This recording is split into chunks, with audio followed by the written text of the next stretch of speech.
Sa mapagpalang hapon po sa inyong lahat, tunay nga po ang Diyos ay napakabuti. Walang ibang mabuti ang Diyos kundi ang Panginoong Hesukristo, ang Ama at ang Kanyang Banal na Espiritu. Nasa atin po ay patuloy na kumikilos upang tayo pong lahat ay bigyan ng Panginoon ng isang magandang buhay at ito isang buhay na ganap at kasiyasiya na ito po ay nagmumula sa Kanya. At matapos po na ipagkaloob sa atin ng isang buhay na ganap at kasiyasiya sa ating pong patuloy na pagkilala sa Kanya at patuloy na pananalig, ay pinakikita po ng Diyos na tayo po ay mayroong patutunguhan. At ito po ang buhay na walang hanggan. Dear brothers and sisters, pinahahatid po sa atin ng Diyos ng ating Panginoong Hesukristo. Siya po ang Alpha at Omega. Sabi po ng Pahayag, chapter 21, verse 6, naganap na I am Alpha at Omega. Pag sinabi pong Alpha, siya po ay hindi pangkaraniwan.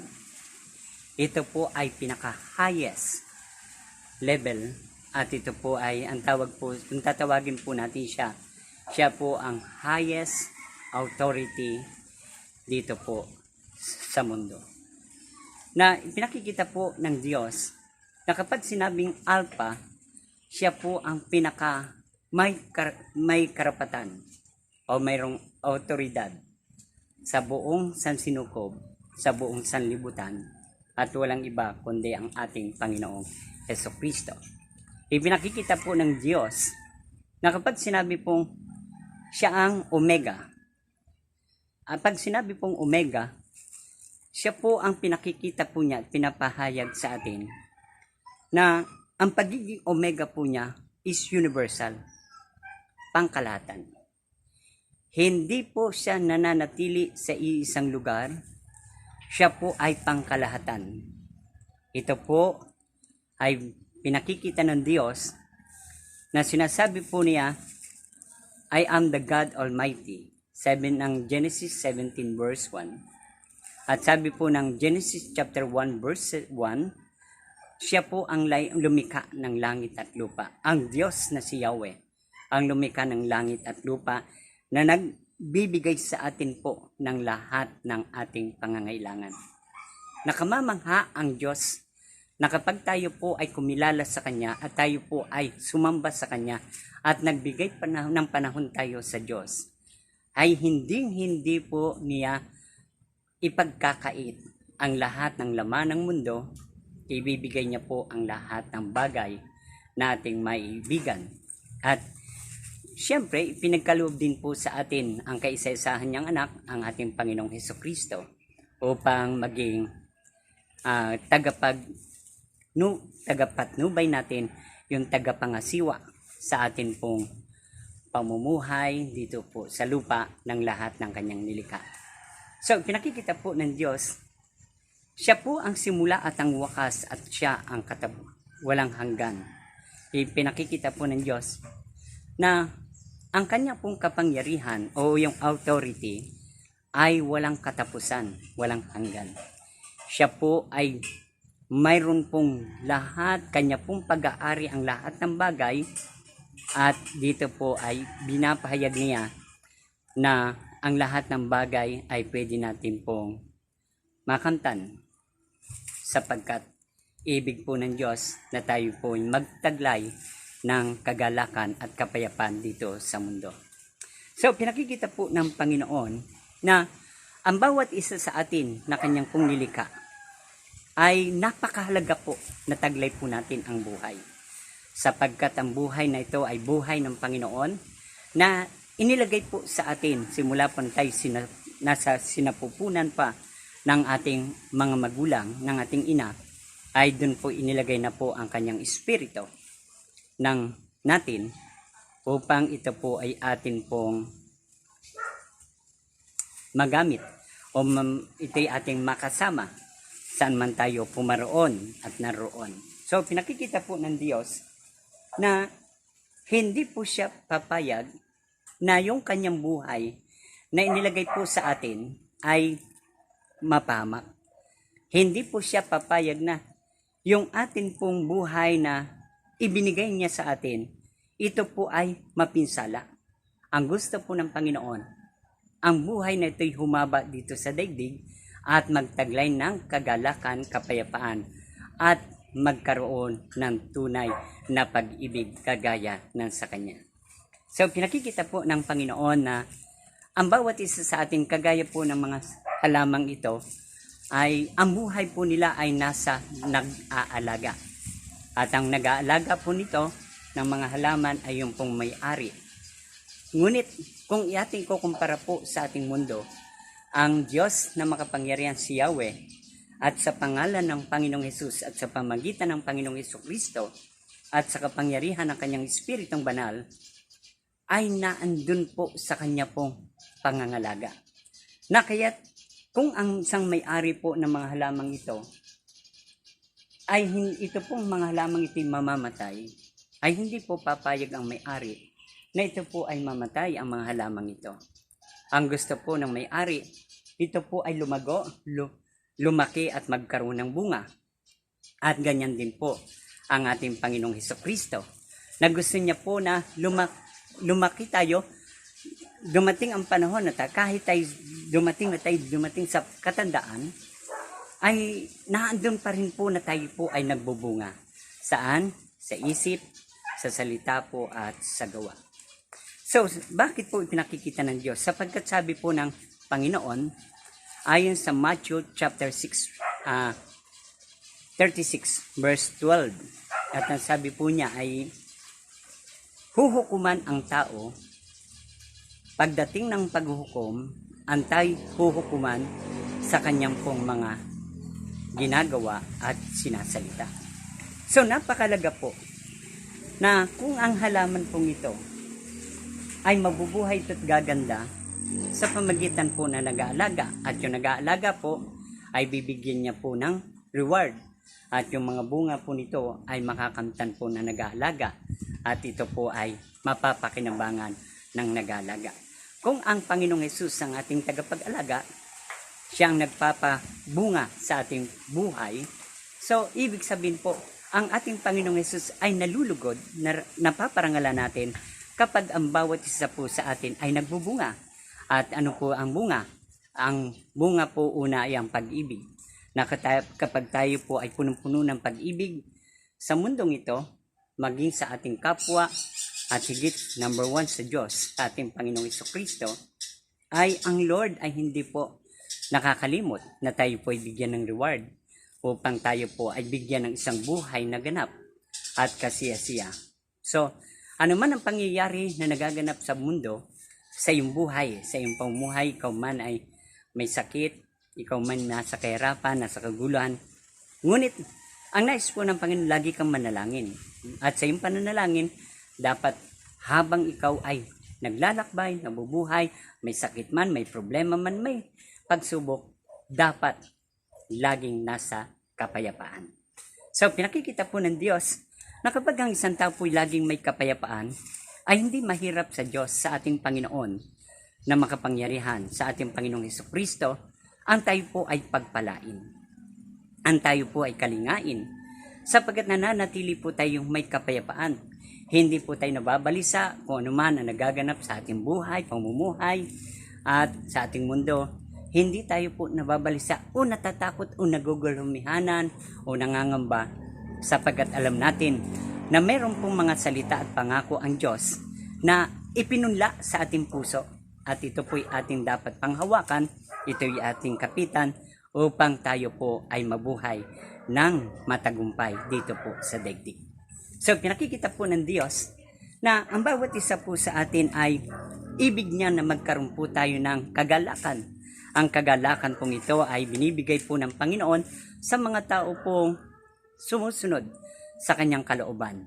At ang kagalakan pong ito ay makakamtan lamang po ng isang tao kapag siya po ay natutong maniwala, magtiwala sa ating Panginoong Hesukristo. Na kapag tayo po ay nagtitiwala sa Kanya, sumasampalataya, naniniwala, ang kagalakan po'y kusang darating. sa bawat isa sa atin at tayo po sa gitna ng kagalakan, tayo po ay nagkakaroon ng proteksyon and guidance sa ating buhay. At kahit pa po anuman pong nagaganap na pandemic, kalamidad, anuman po ang mga virus o kaya anuman po yun, kagaya ng COVID-19, ay hindi tayo maapektuhan dahil ang puso po natin punong-puno ng kagalakan sa ating Panginoong Hesukristo at sa kanyang mga pangako. Sapagkat kapag tayo po ay may kagalakan, dito po nagpuproduce ang Panginoon ng mga pagpapalang nais mong makamtan. Dear brothers and sisters, pang-apat, pinakikita po ng Diyos na dapat tayo maging matatag.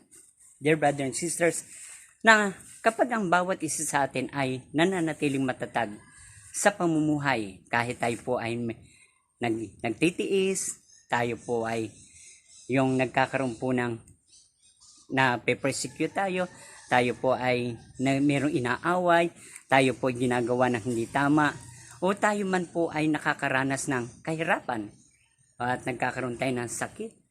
Pero, dear brothers and sisters, ang nais po ng Panginoon, maging matatag ka. Sa anong paraan? Kailangan maging matatag ka sa sitwasyon mo at tayo po ang gagawin lamang po natin ang lagi tayong manalangin sa Kanya, magsumamo, magpakumbaba sa ating Panginoong Hesus. At ang sabi ng Panginoon, Amos 5:4, mabubuhay ang sinumang lumalapit sa akin. So pinakikita ng Panginoon na kapag tayo po ay nagtitiis, tayo po ay nagiging matatag sa ating pamumuhay, may posibilidad na tayo po ay iangat ng Panginoon. Sabi nga po ng Diyos, may nauuna na may nahuhuli at may nahuhuli na nauuna. Pinakikita po sa atin ng Panginoon na ang bawat isa sa atin na nabubuhay dito sa lupa ay dito po ay pinakikita na dapat mayroon tayong kabaitan. Ano po ang kabaitan? At ito po ay pinakikita sa atin na ang kabaitan ay naandun po wala kang tao na inaargabyado. Wala kang tao na inaapi, wala kang taong inaalipusta o chinichismis o ginagawan mo ng masama o anumang bagay. Wala kang tao na pinipinsala. So, ipinakikita po ng Diyos na tayo po ay magiging kalugod-lugod sa Kanya dahil tayo po ay natututo na sa ating Panginoong Hesukristo ay sumusunod po tayo sa Kanyang kalooban. At ang kalooban po niya ay tayo po ay magkaroon lagi ng kabaitan sa ating pong buhay, sa ating sarili habang tayo nabubuhay. Sapagkat marami po siyang utos na dapat po nating isabuhay at hindi pwede na tayo po ay sumusuway dun po sa kanyang mga utos. At kung kaya't ang kabaitan po sa buhay natin ay nananatili. Hindi po tayo nagkakaroon ng mga pagmamataas. Hindi po tayo nagkakaroon ng tayo nagmamalaki. Sapagkat walang ibang pwedeng ipagmalaki kundi ang Diyos, ang ating Panginoong Hesukristo po lamang. So, pinakikita rin po ng Panginoon na hindi pwede tayong lagi po tayong pasok ng pasok o sabak ng sabak kung saan tayo po ay nagkakaroon po ng kasalanan, nagkakaroon po tayo ng mga problema, magkakaroon po tayo ng mga pagsubok. Hindi po. Kailangan po marunong din tayong magpigil sa sarili. Sabi nga po, hindi yung kain tayo ng kain, kahit anong pagkain, kinakain mo ng kinakain, nilalagay sa iyong tiyan. At dumating ang oras, yan ay sumakit ang iyong tiyan. Sapagkat hindi ka marunong magpigil sa sarili. Sapagkat kapag ang sinunod mo yung bibig at hindi ka po nakapagpigil na kumain ng kumain, ikaw po ay baka sumakit ang tiyan. So, kailangan po marunong tayo magpigil. So, ibig sabihin po, kung tayo po ay salita ng mga bagay na walang kabuluhan, salita po tayo ng salita na hindi ang Diyos napaparangalan, ano po ang ating makakamtan? Puro problema lamang at pagsubok. Kung kailangan, ang lahat ng ating binibigkas po sa buhay na ito ay dapat napapakinabangan ng ating kapwa. Sabi po ng Proverbs 18:21, ang buhay at kamatayan sa dila nakasalalay, at ang kahirapan at kasaganan nasa ating bibig. So ibig sabihin po, ang lahat ng ating bibigkasin sa ating pong tayo po'y manatiling makapagpigil sa sarili, ay ang bigkasin po natin ay yung mga bagay na makabubuti at mapapakinabangan po nating lahat para tayo po at ng ating kapwa po ng lahat ng tao, para tayo po ay maging biyaya at pagpapala sa lahat ng tao at sa ating katawan at sa ating pamilya sa pamagitan ng ating pagsasalita. So ano po mga salita na dapat nating gawin, salitain? Kailangan po ang ating lagi na bibigkas araw-araw ay ang salita po ng Panginoon at ang kanyang mga pangako ng ating Panginoong Hesukristo. Sapagkat tayo po ay mga mananampalataya na kay Jesus Christ, kung kaya't tayo po'y dapat nagsasalita po tayo ng mga salita ng Diyos o kaya po ng mga positibong pananalita na magbibigay ng malaking kapakinabangan sa lahat po ng tao. Kaya dear brothers and sisters, ipinapahayag din po sa atin ng Panginoon na ang bawat isa sa atin ay dapat patuloy na magpuri, magpasalamat sa ating Panginoong Hesus. Bakit po? Sapagkat kung hindi po tayo magpapasalamat sa makapangyarihang Diyos, ano pong saysay ang kanyang ginagawa sa buhay natin. Hindi po tayo masusuportahan ng ayos niya sapagkat ikaw ay walang utang na loob. Kung ikaw po ay lagi nagpapasalamat sa maliliit na bagay, sa magagandang bagay na ginagawa ng Diyos sa buhay mo at sa pamumuhay mo at sa pamilya mo o sa lahat ng tao o sa ating mundo, ay tiyak na ang Diyos po ay nalulugod sa iyo at ikaw po ay kanyang laging pagpapalain. So pinakikita po ng Diyos na kapag lagi po tayo nagpapasalamat sa Kanya, hindi po nagsasawa ang Panginoon na tayo po ay bigyan niya ng magandang buhay. Kaya't kung tayo man ay nakakaranas na ngayon ng kahirapan, ay huwag ka pong magsawa na magtiis, kundi ikaw po ay manatiling nagtitiis at huwag kang gagawa ng masama sapagkat ang Diyos ay may parating na gantimpala para sa iyo. Sabi po ng Pahayag, chapter 22, verse 15, kung di ako nagkakamali, ay ang Panginoong Hesus ay muli ay darating na. At sa kanyang pagdating, may taglay siyang gantimpala sa mga taong gumagawa ng ayon sa kanyang kalooban. So, pinakikita po ng Diyos na tayo po ay laging sa kanya sumamba, purihin natin ang Diyos, sambahin natin ang Panginoon, at kung hindi tayo magsasawa, tiyak hindi niya tayo pagsasawan na laging pagpalain at ingatan, gabayan sa mundong ito. At higit sa lahat, tayo po'y gamitin pa niya na pagpapala sa lahat ng tao. Kaya dear brothers and sisters, ang Diyos ay napakabuti. Walang iba ang ating Ama na nasa langit, na may likha ng langit at lupa sa pamagitan ng kanyang anak na ating Panginoong Hesukristo at sa kapangyarihan ng kanyang banal na Espiritu na kumikilos sa mundong ito na hindi natin nakikita. Sapagkat ang masamang espiritu po ay hindi nakikita, siya'y nandyan lang po sa ating kapaligiran, ngunit kapag kasama mo ang Espiritu ng Diyos, ay hindi ka po magagalaw ng mga iyan sapagkat ikaw po ay nabibigyan niya ng proteksyon ng ating Panginoong Hesukristo sa pamagitan ng kanyang banal na Espiritu. Kaya dear brothers and sisters, isang mapagpalang umaga po, nawa po'y lagi kayong pagpalain ng Panginoon, samahan, gabayan, ingatan, tulungan, at iligtas, at i-cover rin kayo ng banal na dugo ng ating Panginoong Hesukristo at maging ang ating mga pamilya upang sa ating pamumuhay, lagi tayong magtaglay ng kagalakan, kapayapaan at pag-ibig sa buhay. Salamat po sa pangalan ni Jesus. Amen.